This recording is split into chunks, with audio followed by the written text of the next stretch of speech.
The air in Alistair Finch's mansion was thin and cold, scrubbed of any scent that might suggest life or comfort. It carried only the sterile tang of industrial-grade polish and the faint metallic whisper of the climate control system. Here, in this cathedral of glass and steel, Elena Petrova moved like a ghost, a silent, efficient presence, defined by the soft, rhythmic swish of her microfiber cloth against endless panes of glass. Each window she cleaned framed a perfect, manicured world, emerald lawns rolling down to a placid, man-made lake, and a sky so blue it seemed curated. Her uniform, a drab gray that was designed to make her disappear into the marble and chrome, was immaculate. Her movements were precise, economical, honed by years of practice to be both swift and invisible. To the masters of this house, she was merely a function, a pair of hands that erased fingerprints and restored the unnatural, sterile perfection of their world. But inside the quiet vessel of her body, a universe of knowledge and memory churned, a stark, violent contrast to the placid surface she presented. Her mind was a library of forgotten expertise, its shelves lined with the complex genealogies of working breeds and the nuanced language of animal behavior.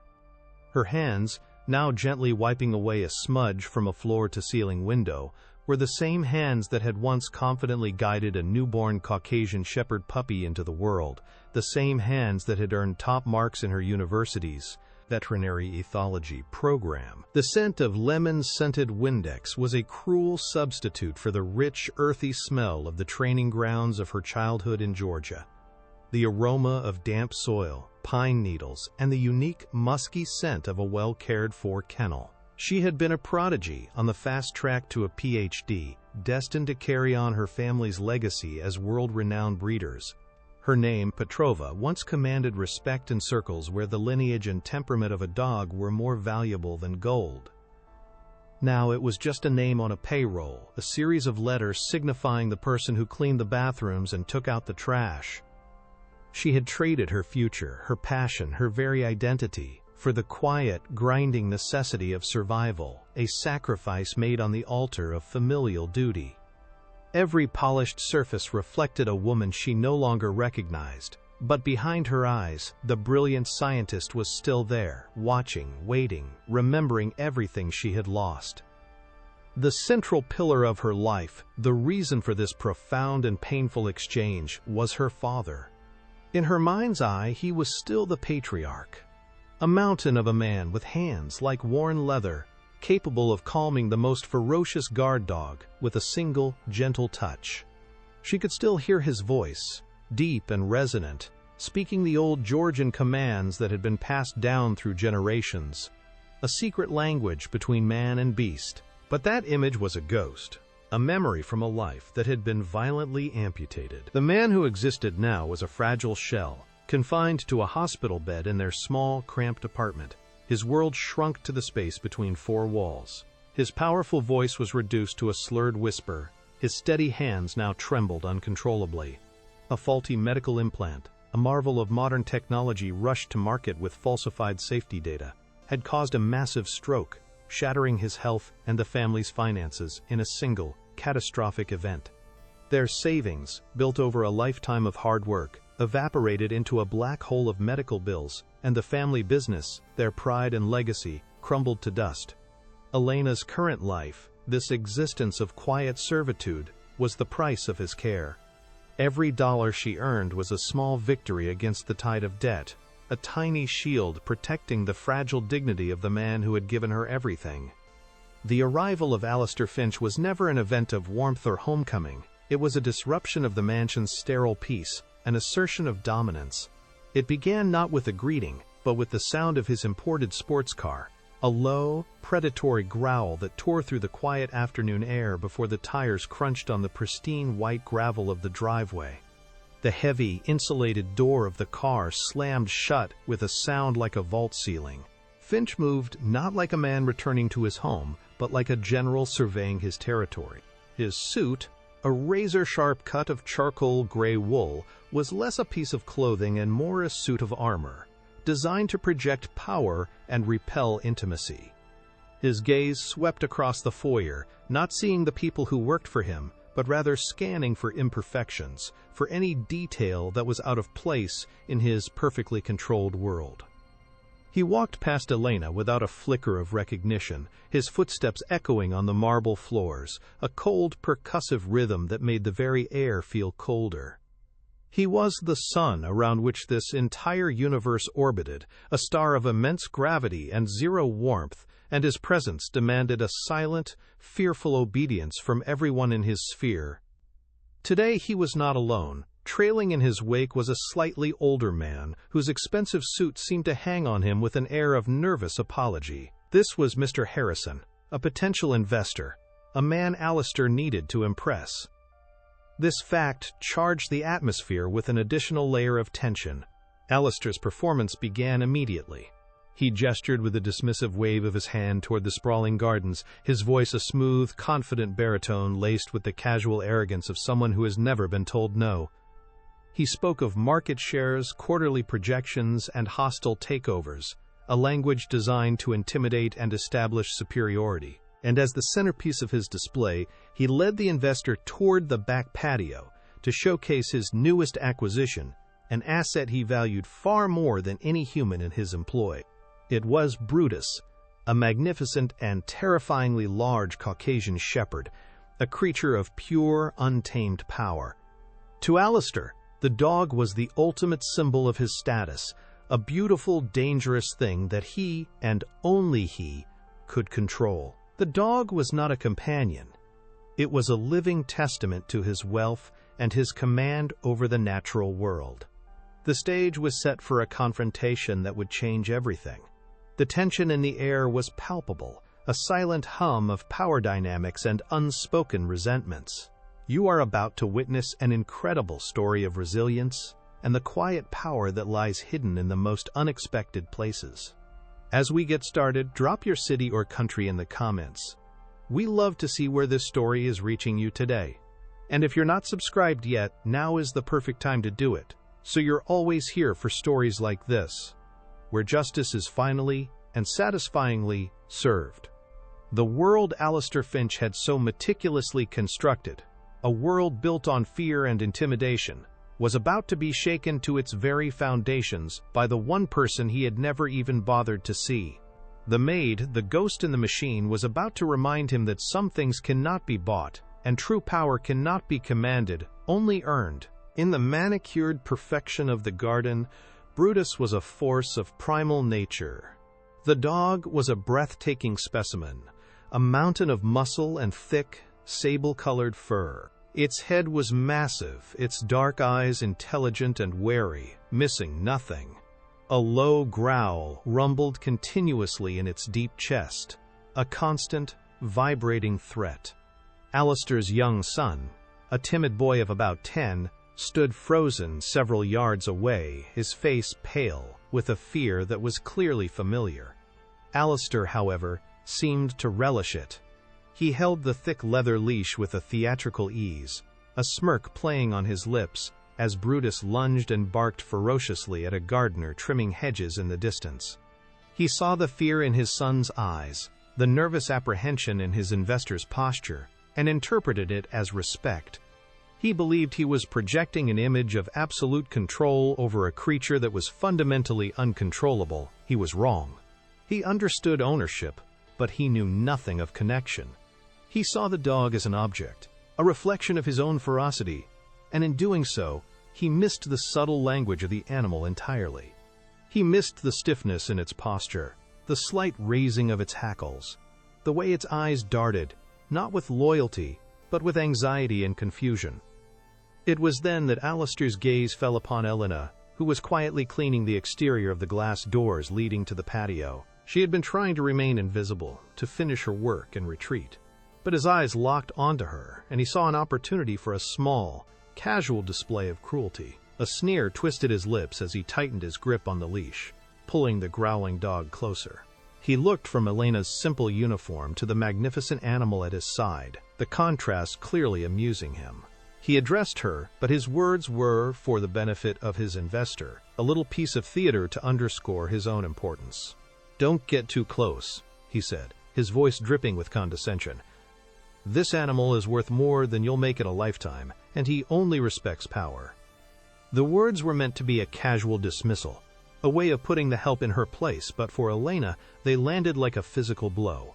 A cold, quiet fury solidified in her veins, not hot and explosive, but dense and heavy, like a block of ice forming in her chest. The insult wasn't just about money. It was the word, power. In her mind, she saw her father's hands, the ones that held true power, the power of understanding, of patience, of a bond forged over generations. This man, this arrogant fool, knew nothing of power. He only knew its ugly cousin, dominance.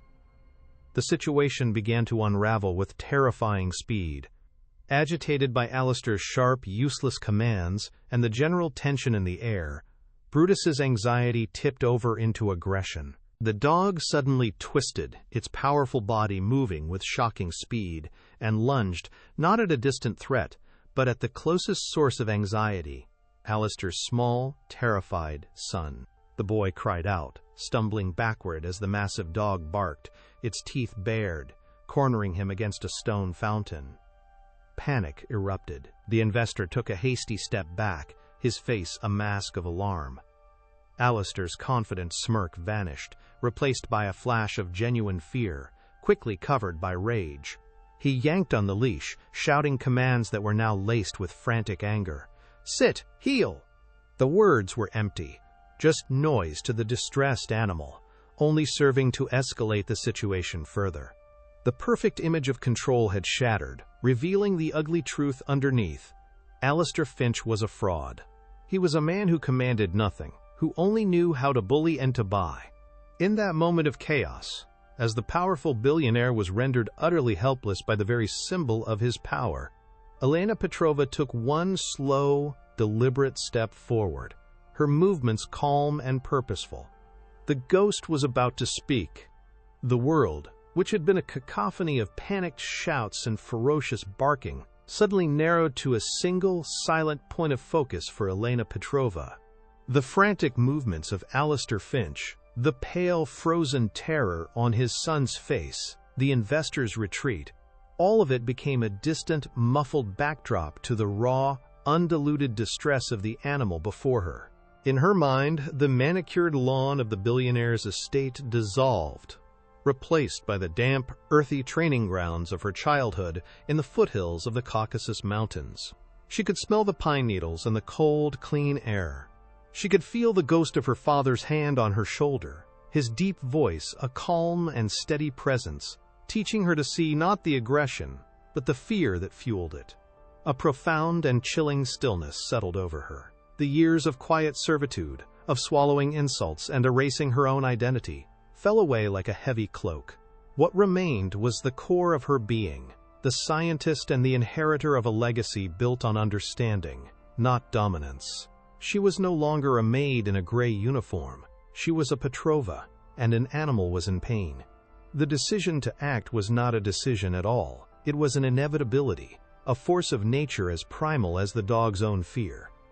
Alistair Finch, seeing her take that first deliberate step forward, felt a surge of incandescent rage that momentarily eclipsed his fear. The audacity of it was incomprehensible. In his world, the hierarchy was absolute, as fixed and unchangeable as the laws of physics. He was the center of this universe, and she was a speck of dust at its outermost edge. For that speck of dust to move without his command, to interfere in a moment of his own crisis, was an act of profound insubordination. "Get back, you idiot," he snarled, his voice cracking with a mixture of fury and helplessness. He yanked uselessly at the leash, the thick leather slipping through his sweaty palm. He saw his investor's eyes flicker from the dog to Elena, and the humiliation was a physical burn, a hot acid rising in his throat. He needed to reassert control, to put this woman, this nobody, back in her place, to prove that he was still the master of this domain. His commands became louder, more frantic, a desperate spray of noise that only served to further agitate the cornered animal and underscore his own complete and utter failure. He was losing control of the narrative he had so carefully constructed, and he was losing it to his maid. Elena did not hear him, or if she did, his words were meaningless, like the buzzing of a fly in a room where a symphony was playing. Her entire being was attuned to a different frequency, a silent conversation with the distressed animal. Each step she took was measured, calm, and deliberate. Her shoulders, usually held in a posture of professional deference, straightened. Her chin lifted. The hurried, efficient movements of a cleaner were replaced by the slow, confident gait of an expert entering her arena. She moved with a grace that was utterly alien to this place of sharp angles and cold surfaces. It was the grace of someone who understood the rhythms of the natural world, a world Alistair Finch only knew how to pave over and build upon. The staff, watching from the windows of the great house, held their breath. They saw the transformation, the shedding of the invisible uniform. The ghost they had worked alongside for years was suddenly becoming solid, real, and possessed of a power that was quiet, ancient, and utterly terrifying to the man who paid their salaries. She was walking toward the beast, but it felt as though she were walking toward a throne. As her feet moved silently across the perfectly manicured grass, a flood of memories washed over her, not as distractions but as anchors. She saw her father in the training yard, his large, gentle hands guiding a young, nervous shepherd. He wasn't shouting commands. He was murmuring to it, his voice a low, soothing rumble. He was teaching the dog to trust, not to fear. True control, he had always told her in his deep, resonant Georgian accent, is a gift you are given, not something you take. This man, Alistair Finch, with his shouting and his yanking, was trying to take it. He was a thief of loyalty, a bully who demanded obedience but had never earned it. The image of her father, now a frail shadow in a hospital bed, his voice a broken whisper, rose in her mind. The injustice of it all, the cosmic cruelty that had allowed a man like Finch to thrive while her brilliant, kind father wasted away, solidified her resolve into something as hard and unbreakable as diamond. This moment, this single act of connection with a frightened animal, became an act of defiance on behalf of her father. It was a reclaiming of their name, their legacy, their stolen power. Her approach was a masterclass in animal psychology, an instinctual performance of everything she had ever learned. She did not walk directly toward the dog, which would have been perceived as a challenge. Instead, she moved in a slow, deliberate arc, turning her body slightly to present a smaller, less threatening profile. Her hands were kept low and open, visible and empty. Her breathing was slow and even, a calm rhythm that projected an absence of fear. Brutus, who had been locked in a state of high-alert aggression, fixated on the screaming man and the cowering child, felt this new presence. The dog's ferocious barking faltered, turning into a confused, guttural whine. Its head tilted, its dark, intelligent eyes shifting to this strange, quiet human who did not smell of fear or anger. It saw no threat in her posture, heard no aggression in her silence. It perceived something it had likely not felt since it was a puppy. A sense of calm authority, a presence that offered stability in the midst of chaos. The tension in its powerful shoulders began to recede, a subtle but significant shift that only a trained eye could appreciate. The critical moment arrived when she was a few feet away. She stopped, holding her ground, allowing the dog to assess her fully. She did not stare directly into its eyes, which it would interpret as a challenge. Instead, her gaze was soft, directed toward its shoulder, a sign of respect in the canine world. Alistair Finch was still shouting, his words a meaningless stream of enraged noise, but Elena had created a bubble of silence around herself and the dog. In this bubble there was only the language of posture and intent. She was communicating a clear message. I am not a threat. I understand your fear. I am here to help. For an animal trained to respond to aggression with overwhelming force, this calm, non-confrontational approach was disarming. It was a puzzle it did not know how to solve with its teeth. The low growl in its chest subsided further, the vibrations ceasing as it watched her. its entire body a rigid question mark of uncertainty and dawning curiosity. The world held its breath, waiting for her next move. Then, with a slow, fluid movement that spoke of infinite patience, she lowered herself to one knee. The act of kneeling, of making herself smaller and more vulnerable, was the ultimate signal of peaceful intent. It was an act of submission that was, in this context, an act of supreme confidence and power. The manicured blades of grass felt cool and damp against her knee, grounding her in the moment. She could feel the sun on the back of her neck, hear the distant hum of traffic beyond the mansion's high walls, but her entire universe was the space between her and the magnificent, terrified animal. She extended one hand, palm down, not reaching for the dog, but simply offering it, an invitation without demand. It was a gesture her father had used 1,000 times, a silent question posed to a creature that could not speak. It said, "I am here. You can trust me. The choice is yours." This simple, profound act of respect was something the dog, in its life as a status symbol, had likely never experienced from a human. The air was thick with unspoken tension. Alistair Finch had finally fallen silent, his mouth agape, his face a mask of utter disbelief. The investor stood frozen, his phone forgotten in his hand, witnessing a scene so surreal it felt staged. Elena leaned forward slightly, her head bowed, her lips parting. The word that emerged was not a command shouted in the harsh consonants of English, but a whisper, a soft, flowing sound from another world, another time. It was a word from her childhood, a secret key passed down through generations of Petrova breeders. MSHVD, the Georgian word for calm. It was not the meaning of the word that mattered as much as the tone, the history, the ancient coded sound that was bred into the very bones of this dog, a genetic memory of a language of partnership between man and beast from the mountains where its ancestors were born. The sound was a ghost in the room, a piece of a forgotten world dropped into the sterile perfection of Alistair Finch's garden. The effect was instantaneous and absolute. It was as if a switch had been flipped deep inside the dog's brain. The last vestige of tension drained from its body.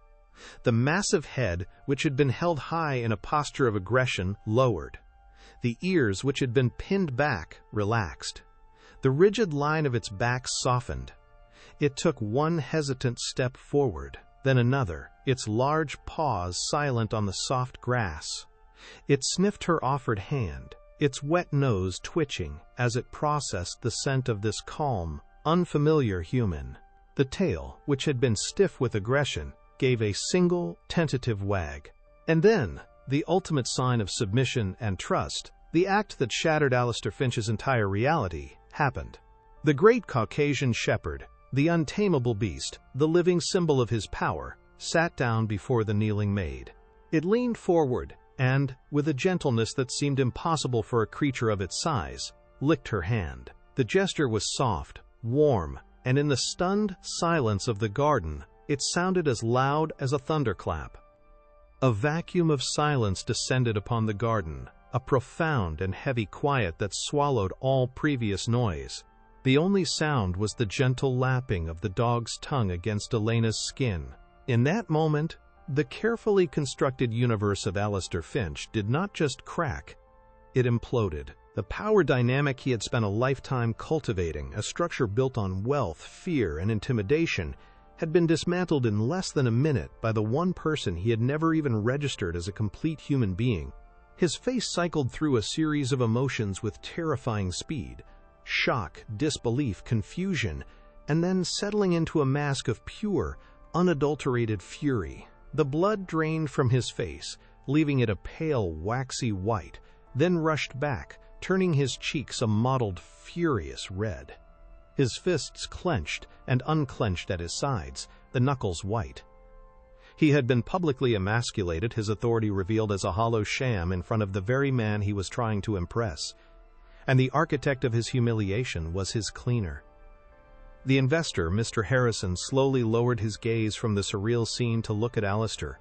There was no admiration in his eyes, no respect. There was only a cool, calculating assessment, the look of a man re-evaluating a potential asset and finding it severely wanting. He saw not a master of the universe, but a petulant, out-of-control man who couldn't even manage his own dog. The boy, Alistair's son, looked from the now docile Brutus to Elena with an expression of pure, unadulterated awe. For the first time, he was seeing a form of power that wasn't loud or angry, a strength that was quiet, confident, and kind. In his young eyes, Elena was not a maid, she was a magician, a hero who had tamed the monster his father could only provoke. This silent, worshipful gaze from his own son was perhaps the most painful cut of all for Alistair, a final, devastating blow to his fragile, monstrous ego. The spell was broken by the sound of Alistair's own voice, no longer a confident baritone but a strangled, venomous hiss. He took a step toward Elena, his body vibrating with a rage so profound it seemed to shake the very air around him. "What did you do?" he demanded, his words clipped and sharp. He was incapable of understanding what he had just witnessed. In his mind, there had to be a trick, a deception. The idea that she possessed a knowledge or skill that he did not, that she could command a respect he could not, was a concept his arrogance could not process. He saw her slow rise to her feet, her calm, unreadable expression, and it was like pouring gasoline on a fire. He needed to destroy her, to erase this moment, to grind her back down into the insignificant dust he believed her to be. His entire sense of self depended on it. Elena met his furious gaze without flinching. The fear she had lived with for years, the low-grade, constant anxiety of a person in a precarious position, was simply gone.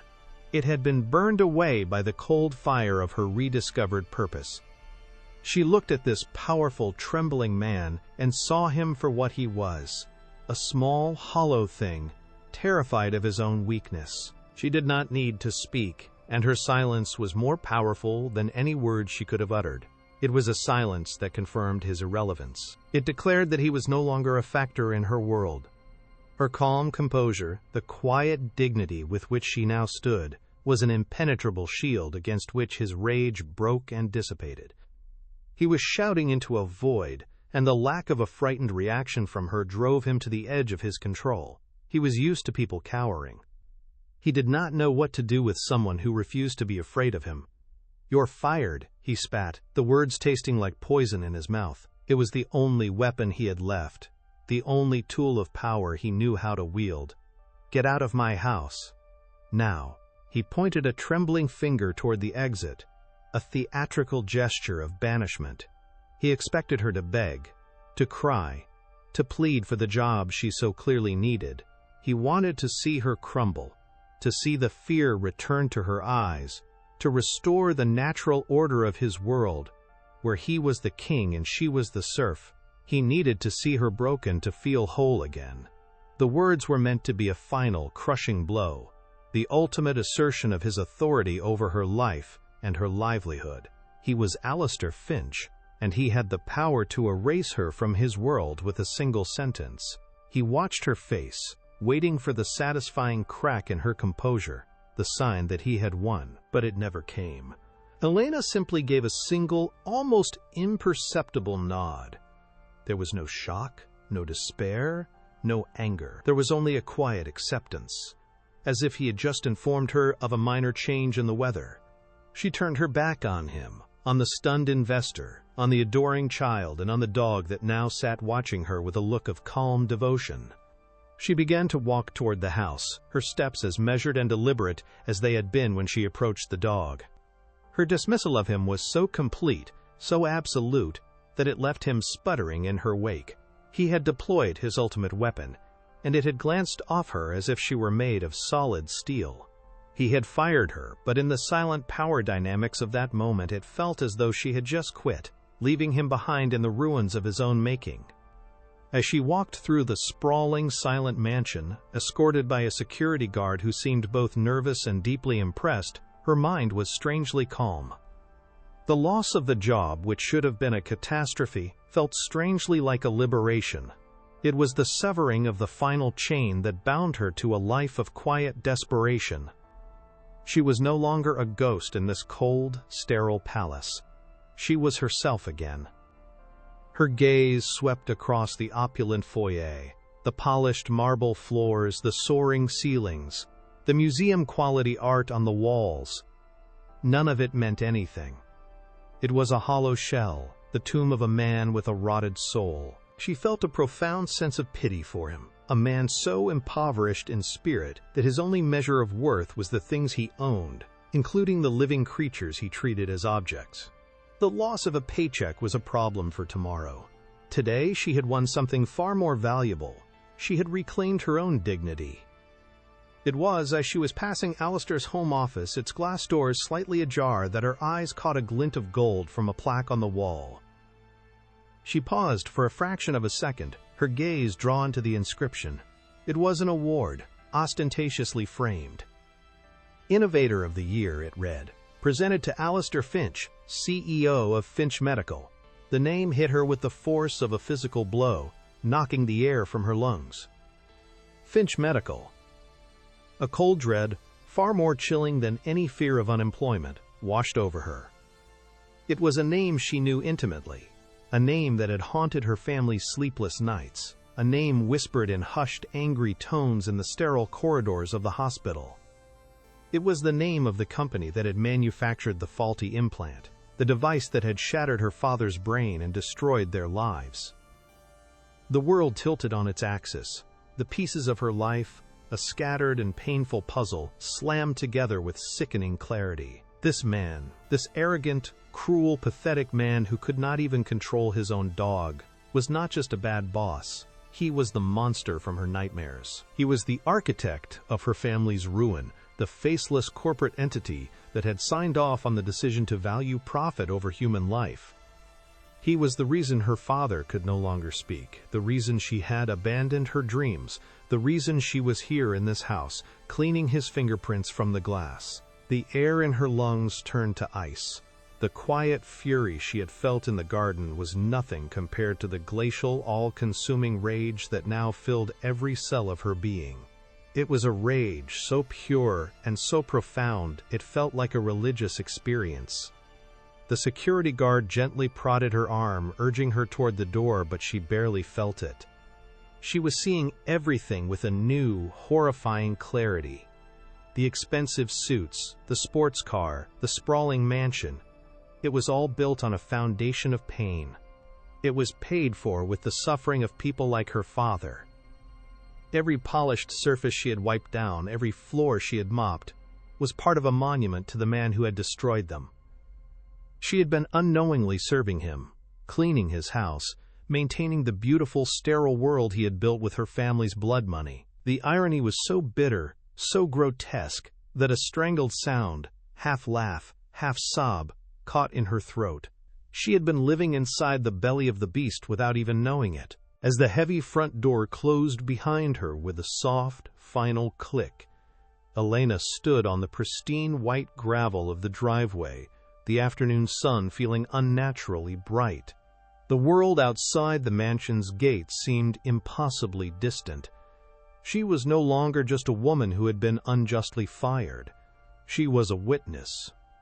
She was a victim who had just come face to face with her tormentor. The personal slight she had suffered in the garden was now a tiny, insignificant detail in a much larger, much darker story. This was no longer about a moment of humiliation. This was about a lifetime of stolen moments, a future that had been amputated, a brilliant man reduced to a trembling shell. Her purpose, which had flickered to life in the garden, now ignited into a blazing inferno.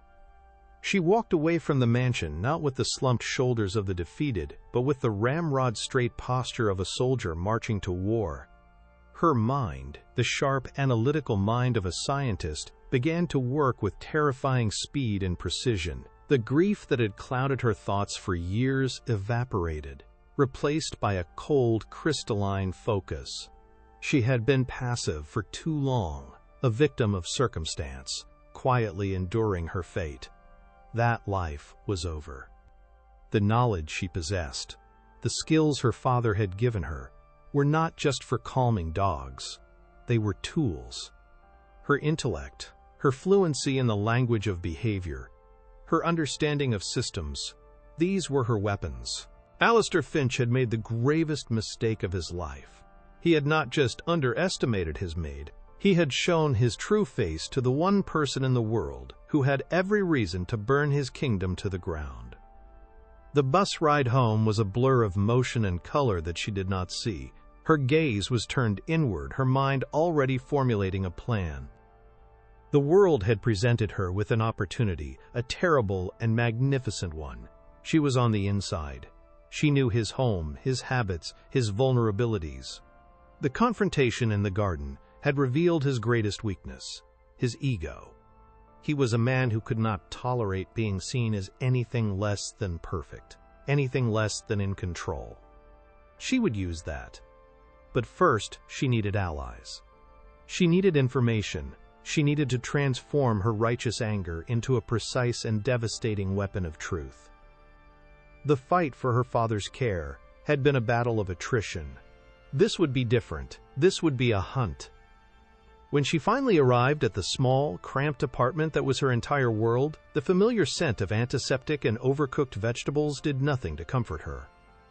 It only fueled the fire in her veins. She walked into her father's room and looked at the man lying in the bed. His eyes, once bright with intelligence and humor, were clouded and distant. His hands, which had once been so strong and steady, trembled as he tried to lift a cup of water. All this suffering for a few extra points on a stock ticker. All of this for the pride of a man like Alistair Finch. She gently took the cup from her father's hand and helped him drink. Her touch, steady and sure. A single tear escaped her eye and traced a hot path down her cheek. But it was not a tear of sadness. It was a tear of rage. Later that night, long after her father had fallen into a restless sleep, Elena sat at a small, rickety desk in the corner of the living room. The glow of an old laptop screen illuminated her face, casting long shadows on the wall behind her. Her expression was set, determined, the face of a woman who had found her calling in the heart of her own tragedy. Her fingers, which had spent the day cleaning glass and polishing silver, now flew across the keyboard with a renewed and ferocious purpose. She was no longer just a caregiver, no longer a victim. She was an investigator. She was an agent of justice. She began to type, the words appearing on the screen like the first shots fired in a war. The email was addressed to Dr. Anya Sharma, her old mentor from the university, a woman with a fierce intellect and an even fiercer sense of ethics. The subject line was simple, direct, and held the promise of a storm to come. It read, "I found him." The response from Dr. Anya Sharma arrived 48 agonizing hours later, an eternity in which Elena's resolve was tested by the relentless, quiet ticking of the clock in their small apartment and the shallow, labored breaths of her father sleeping in the next room. The email notification chimed softly from her old laptop, a sound that made her heart leap into her throat with a force that was almost painful.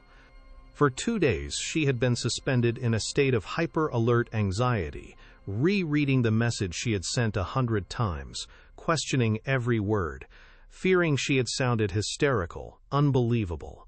She had poured out the story in a torrent of precise, factual prose, detailing the incident in the garden, the name on the plaque, and the monstrous connection that had snapped her entire world into a new, terrifying focus. She had asked not for pity, but for guidance, for a starting point, for the academic rigor that she herself had been forced to abandon. Her finger trembled as she clicked open the reply, her breath held tight in her chest, preparing for either validation or dismissal. The words on the screen were not just a reply, they were a call to arms. Dr. Sharma's response was a masterpiece of controlled academic fury, each sentence a perfectly constructed brick in a wall of unwavering support. She remembered Elena not just as a student, but as the most promising mind she had ever had the privilege to teach. She expressed a profound, visceral anger at the injustice, not just of Elena's personal tragedy, but of the systemic corporate malfeasance that Alistair Finch represented. There were no platitudes, no hollow expressions of sympathy. Instead, the email was filled with immediate, actionable intelligence. Dr. Sharma had already cross-referenced Finch Medical's public filings with records of medical device complaints. She had identified the specific implant model and the years it was on the market. She ended the email with a simple, powerful sentence that solidified their alliance and set the course for everything that was to come. "We are not victims, Elena. We are researchers. And we are about to write the final chapter of his story. Meet me tomorrow. University Library, 4th floor, archival section. No one will bother us there."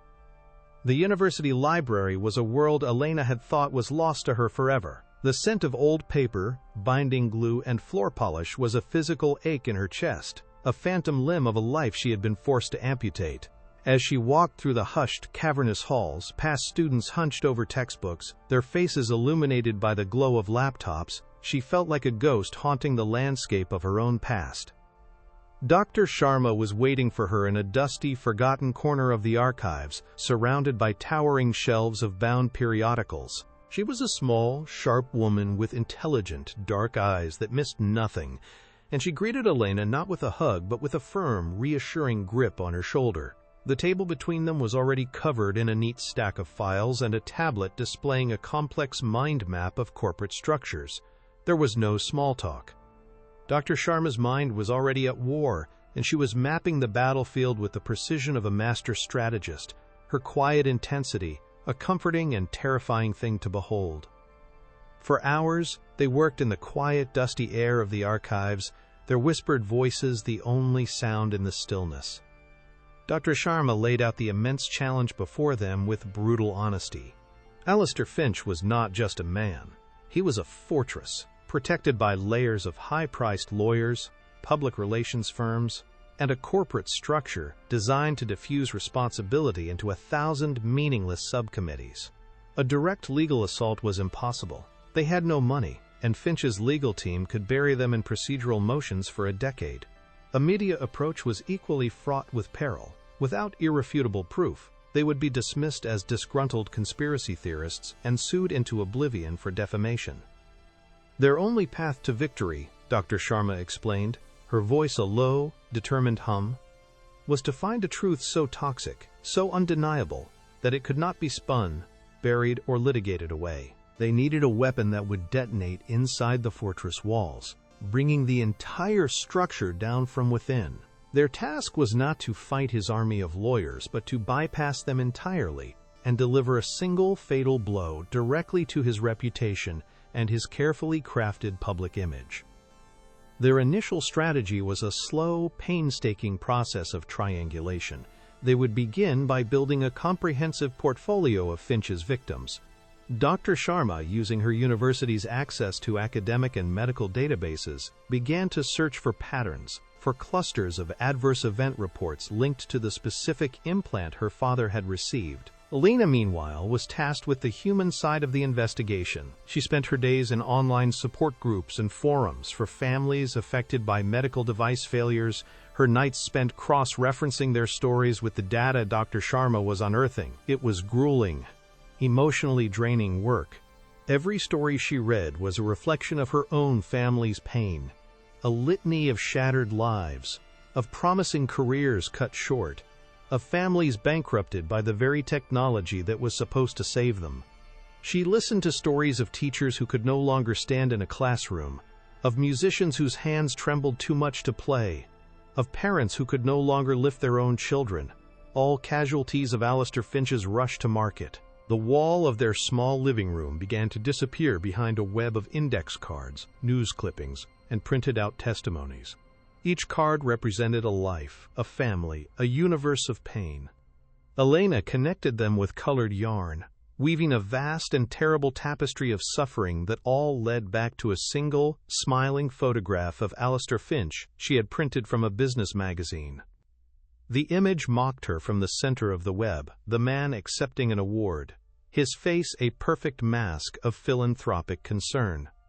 The contrast between that public facade and the private devastation he had caused fueled her with a cold, relentless energy. Sleep became a luxury she could not afford. She survived on black coffee and the burning, righteous anger that had become her constant companion.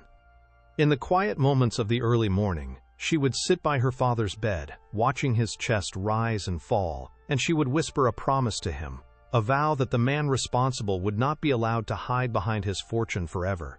The web on the wall was not just an investigation, it was a memorial. Weeks bled into a month, and the initial trickle of information became a steady stream. They had identified over 200 other cases with circumstances eerily similar to her father's, a clear statistical anomaly that Finch Medical had successfully buried through sealed settlements and aggressive non-disclosure agreements. They had a mountain of circumstantial evidence, a chorus of suffering voices. But they still lacked the one thing they desperately needed: the smoking gun. They needed proof of intent. They needed to find something or someone that could testify to the fact that Alistair Finch and his board knew the device was faulty before it ever went to market. Without that, their case was merely a collection of tragic stories, easily dismissed by Finch's PR machine as the unfortunate but statistically acceptable risks of medical innovation. The fortress walls remained unbreached, and a sense of grinding frustration began to set in. They were circling the castle, but they had no way to get inside. The breakthrough came from a place neither of them expected. Dr. Sharma was reviewing the original patent filings for the implant, a dense, 1,000-page document filled with technical jargon and engineering schematics. Buried deep within the list of credited inventors was a name that appeared nowhere else in Finch Medical's corporate literature: Dr. Miles Corbin. A quick search revealed he had been a senior research scientist at the company for over a decade, before abruptly leaving 2 years ago, just 6 months before the implant received its fast-tracked FDA approval. His departure had been quiet, unremarked upon in the industry press. He had, for all intents and purposes, vanished from the world of medical technology. He hadn't taken a position at a rival company or a university. He was simply gone. To Dr. Sharma, a woman who understood the ego and ambition of top-tier scientists, this was not just a red flag, it was a screaming siren. A man at the peak of his career does not simply walk away from his life's work without a very, very good reason. Finding Dr. Miles Corbin was like hunting a ghost. He had scrubbed his online presence, deleted his professional profiles, and moved to a quiet, unassuming suburb 2 states away.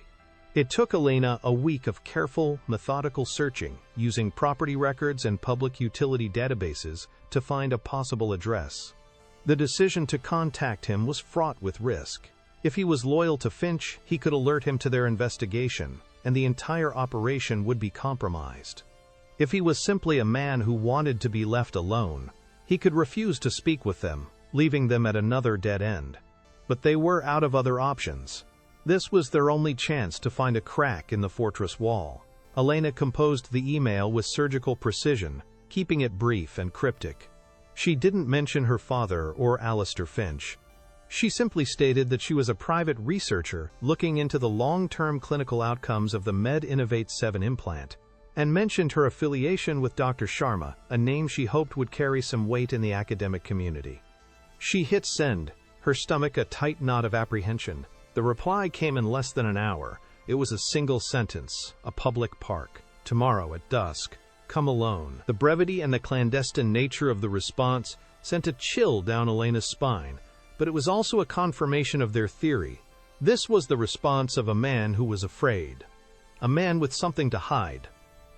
The following evening, Elena found herself sitting on a cold park bench as the sun bled across the horizon, painting the sky in shades of orange and purple. The park was nearly deserted, the air crisp with the coming of autumn. She had followed his instructions to the letter, taking a circuitous route to ensure she wasn't followed. Every rustle of leaves in the trees, every distant car backfiring made her jump. She clutched her purse in her lap, her knuckles white. Inside was a small digital recorder, a gamble she hoped she would have the courage to use. She was no longer just a researcher, she was stepping into a world of shadows and secrets, and the danger was now palpable. He emerged from the twilight like an apparition, a tall, stooped man with a haunted look in his eyes and a nervous energy that seemed to make the very air around him vibrate. Dr. Miles Corbin looked nothing like the confident, smiling scientist in his old company photos.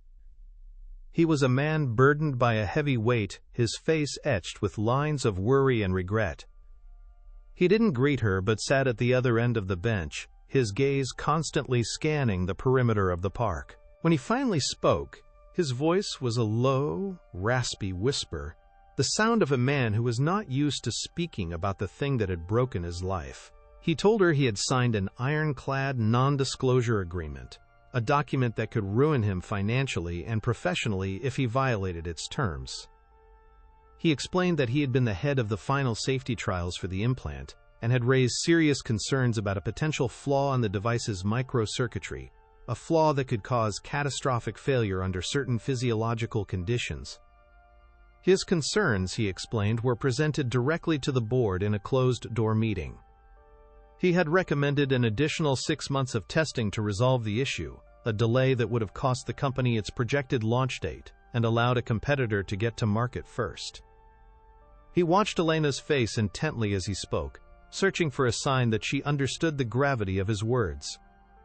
He described the meeting with chilling clarity, recalling the dismissive wave of Alistair Finch's hand, the cold, calculating look in his eyes. Finch had looked at his detailed report on potential patient fatalities and had referred to it as a statistically insignificant rounding error in the face of a projected $3 billion market share. Finch had made it clear that the launch would proceed as planned. Corbin was given a choice: sign the final safety certification and receive a substantial bonus, or be fired and blacklisted from the industry. He had a family, a mortgage, children in college. He made a choice that had haunted every waking moment of his life since. He had chosen the bonus. He took the money, signed the papers that condemned hundreds of people to a life of suffering, and walked away. But the guilt, he whispered, his voice cracking, was a cancer that was eating him from the inside out. He couldn't sleep. He couldn't look his own family in the eye. He had tried to live with his choice, to bury it under the comfort of his severance package, but it was no use. When he received Elena's email, he saw a chance, not for redemption, because he believed himself to be beyond that, but for a sliver of atonement. He couldn't testify in court. The NDA was too powerful, and Finch's lawyers would destroy him, but he could give her something. He told her he had kept a personal copy of his original, unedited research findings, the ones that detailed the fatal flaw. It was hidden on an old encrypted server he had maintained, a digital ghost of his former life. He slid a worn piece of paper across the bench. On it was a long, complex alphanumeric string. It was the server address and the decryption key. With that, he stood up, his shoulders still stooped under the invisible weight of his guilt. "I've told you this because your mentor, Dr. Sharma, is a woman of integrity," he said, his voice barely audible. "I knew she wouldn't be involved in something that wasn't righteous." He looked at Elena one last time, his eyes filled with a profound and bottomless sadness. What Finch did was not a mistake. It was a decision. Make him pay for it. Then, without another word, he turned and melted back into the gathering darkness, leaving Elena alone on the bench, the small, folded piece of paper feeling as heavy as a block of lead in her hand. It was the key. It was the weapon. It was the proof they had been searching for. The undeniable evidence of Alistair Finch's conscious, calculated decision to trade human lives for profit. The fortress wall had not just been cracked, it had been obliterated. The hours that followed were a blur of adrenaline and focus. Elena raced back to the university, the precious piece of paper clutched in her hand. She and Dr. Sharma huddled around a computer in a secure, isolated lab, the air thick with anticipation. Elena's fingers flew across the keyboard, her movements sure and precise as she entered the long server address. The screen flickered, and a login prompt appeared, a digital gatekeeper to the truth.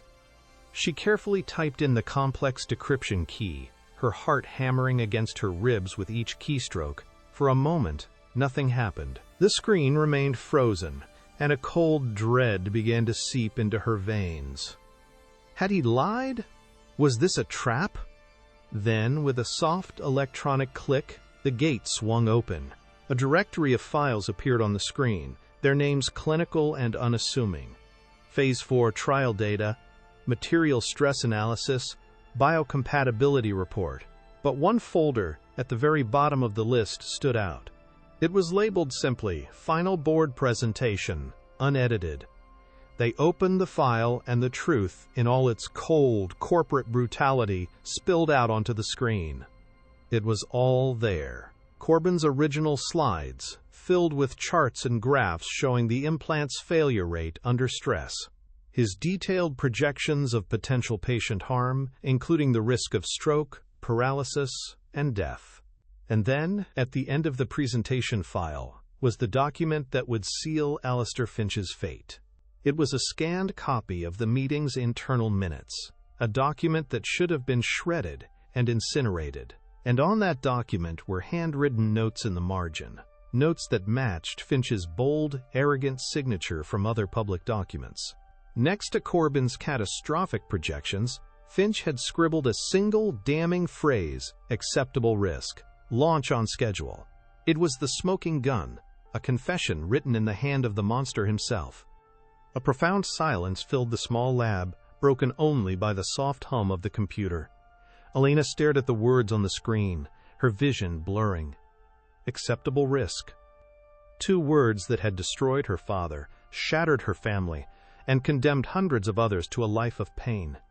2 words that encapsulated the entirety of Alistair Finch's soulless, rapacious worldview. It was not a moment of triumphant shouting or celebration. It was a moment of deep, chilling gravity. The weight of the proof was immense. Dr. Sharma placed a hand on Elena's shoulder, her grip firm and grounding. "The hunt is over," she said, her voice filled with a quiet, steely resolve. "Now we plan the execution." And they both knew, with absolute certainty, that the execution had to be as public and as humiliating as the crime had been private and hidden. The final pieces of the plan began to fall into place with breathtaking speed. A quick search of upcoming society events revealed the perfect stage, an opportunity so poetically just that it felt like the hand of fate.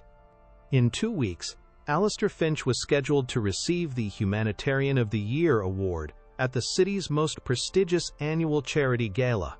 He would be on a stage, in front of the media, his peers, and the wealthiest and most influential people in the country, accepting an award for his supposed contributions to human well-being. The irony was a weapon in itself, a perfect, gleaming blade they could use to slice through his public persona and expose the rot underneath.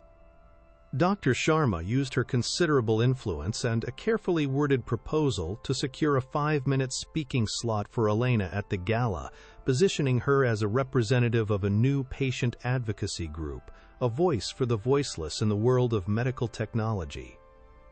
Elena looked at the official invitation that arrived the next day, the elegant calligraphy spelling out her name on thick, cream-colored cardstock. She was no longer Elena Petrova, the invisible maid. She was now Elena Petrova, the keynote speaker, the agent of a justice that was long overdue. She held the invitation in her hand, her reflection staring back at her from the glossy surface. The woman she saw was not the same one who had knelt on the grass of Alistair Finch's perfect lawn. The fear was gone, replaced by an unshakable certainty of purpose. She had the evidence, she had the stage, and she had the story. She thought of her father, of Dr. Corbin's haunted eyes, of the countless families represented by the web of yarn on her wall. She was their instrument, their voice, their avenger. The stage for the final, devastating confrontation was set.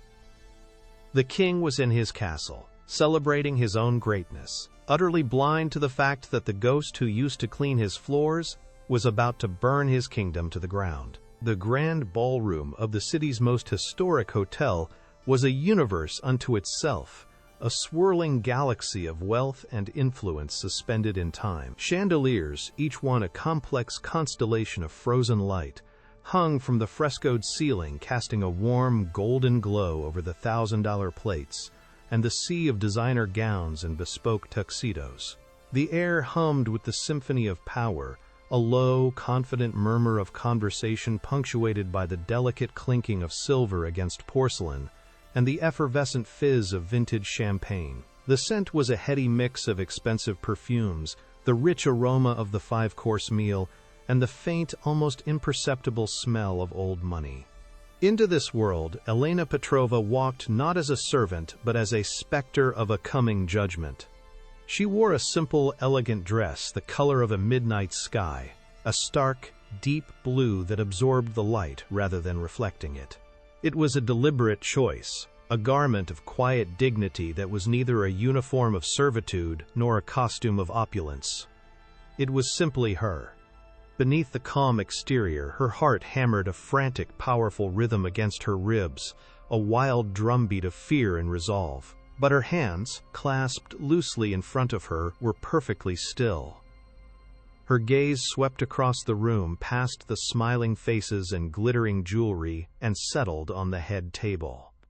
There he was, Alistair Finch, a king on his throne, basking in the adulation of his court, his laughter loud and effortless.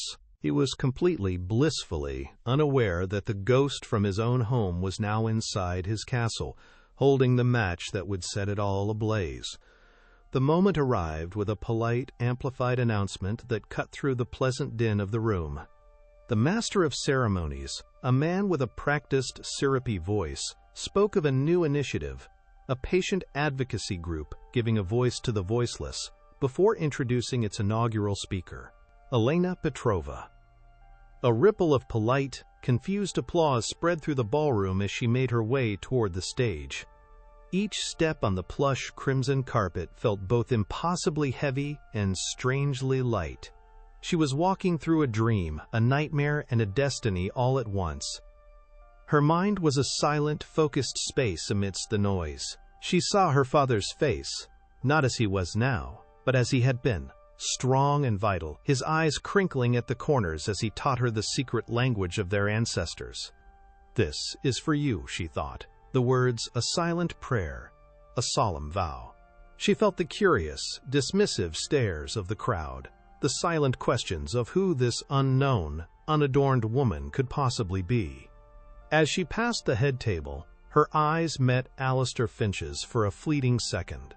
She saw not recognition, but a flicker of irritated confusion, the look a man gives a piece of furniture that has been slightly misplaced. He did not see a threat. He saw an irrelevance. It was the last mistake he would ever make. She ascended the small staircase to the stage, the heat of the spotlights feeling like a physical touch, and took her place at the podium, the polished wood cool and solid beneath her steady hands. She began to speak, her voice, amplified by the microphone, filling every corner of the vast ballroom. It was not the voice of a maid, hesitant and soft. It was the voice of a scientist, calm, clear, and precise, each word chosen with deliberate, surgical care. She did not begin with anger or accusation. She began with a story. She spoke of the nature of power, of the difference between dominance, which is taken through fear, and respect, which is earned through understanding. She told the story of a magnificent, powerful animal, a guardian bred for centuries to be a loyal partner, who had been turned into a symbol of aggression by an owner who knew only how to command, not to connect. She described how the animal's fear, misinterpreted as ferocity, had created a moment of chaos and danger. The room grew quiet, the clinking of forks and knives ceasing as the audience leaned in, captivated by the unexpected parable. At the head table, Alistair Finch's practiced smile began to tighten at the edges. A cold, creeping sense of dread began to snake its way up his spine. He recognized the story. He recognized the details. He looked at the woman on the stage, truly looked at her for the first time, and a flicker of horrified recognition finally ignited in his eyes. He remembered the face of the maid from his garden, the woman who had humiliated him, and he could not comprehend how she was now standing on this stage, speaking to his world. Then Elena pivoted, her voice losing its narrative softness and gaining a sharp, clinical edge. "This is not just a story about a man and his dog," she said, her eyes finding Alistair's and holding his gaze in a grip of iron. "It is a story about a philosophy. It is the philosophy of a man who sees living things not as partners, but as assets to be controlled, and liabilities to be managed. It is the philosophy of a man like Mr. Alistair Finch." She said his name, and a collective gasp, a sharp, unified intake of breath, swept through the ballroom. The polite silence shattered, replaced by a buzzing, frantic wave of whispers. Cameras, which had been idle, were suddenly raised, their flashes beginning to pop like bursts of lightning. Alistair Finch went rigid in his chair, his face draining of all color, becoming a waxy, pale mask of disbelief. He looked around, expecting his peers to laugh, to dismiss this absurdity, but he saw only their shocked, intrigued faces turned toward the stage. Elena's voice never wavered. She was the calm eye of the hurricane she had just unleashed. "This is the philosophy of Finch Medical," she continued, her voice ringing with the clarity of absolute truth, a company that looked at a fatal flaw in a medical device, a flaw that would destroy lives and families, and called it an acceptable risk. She raised a small remote in her hand and clicked a button. The massive screens on either side of the stage, which had been displaying the gala's logo, flickered to life. The image that appeared was not a graph or a chart, but a scanned document, stark and undeniable in its black and white simplicity. It was the internal memo from Dr. Corbin's files, the minutes of the final board presentation. Elena used a laser pointer, its small red dot a searing brand, to highlight a section of the page. The camera zoomed in, projecting the image in horrifying clarity for the entire world to see. There it was, the cold, analytical data predicting catastrophic failure rates, and next to it, scrawled in the margin in a bold, arrogant hand, were the two words that had become the anthem of her quest, the two words that had sealed her father's fate: acceptable risk, launch on schedule, and beneath it, a signature, a flamboyant, instantly recognizable AFA roar went through the room, a sound of outrage and shock. Alistair Finch shot to his feet, his chair scraping violently against the floor. "Lies!" he screamed, his voice a ragged, desperate tear in the fabric of the moment. "It's all lies!" But his denial was drowned out by the thunderous, damning sound of 1,000 camera shutters capturing his ruin. His collapse was total and immediate. The carefully constructed facade of the philanthropist, the innovator, the master of the universe, did not just crack, it disintegrated into dust, revealing the hollow, terrified man beneath. His face, contorted in a mask of impotent rage and panic, was a grotesque caricature of the confident portrait that had graced a dozen magazine covers. Security personnel, no longer his protectors but his captors, began to move toward him, their expressions grim and professional. He pointed a trembling finger at Elena, his mouth opening and closing, but no sound came out. He was a king whose castle walls had just turned to smoke, a god who had just been revealed as a cheap fraud. Elena watched from the stage, her heart no longer pounding. A profound, solemn stillness had settled within her. This was not a moment of joyous victory. It was a moment of grim, necessary justice, an execution of a lie. The firestorm of flashes, the shouts of reporters, the panicked movements of the crowd. It all seemed to happen at a great distance. She had done it. She had given a voice to the silent suffering of her father, and hundreds of others. She had held a monster accountable in the court of public opinion, armed with nothing but the truth. Type justice in the comments if you got chills when Elena finally exposed the truth. 6 months later, the world was a different place. The name Alistair Finch was no longer a symbol of success, but a byword for corporate greed and criminal negligence. His life a tangled mess of lawsuits, federal investigations, and public disgrace. But Elena's world was not defined by his fall. It was defined by her own quiet, steady ascent. She stood on a sprawling green field, not a manicured lawn of a billionaire's estate, but the working grounds of the Petrova Center for Ethical Canine Partnership, a foundation she had established with the support of global animal welfare organizations that had been moved by her story. The air smelled not of perfume and privilege, but of damp earth, autumn leaves, and the honest, happy scent of well-cared-for animals.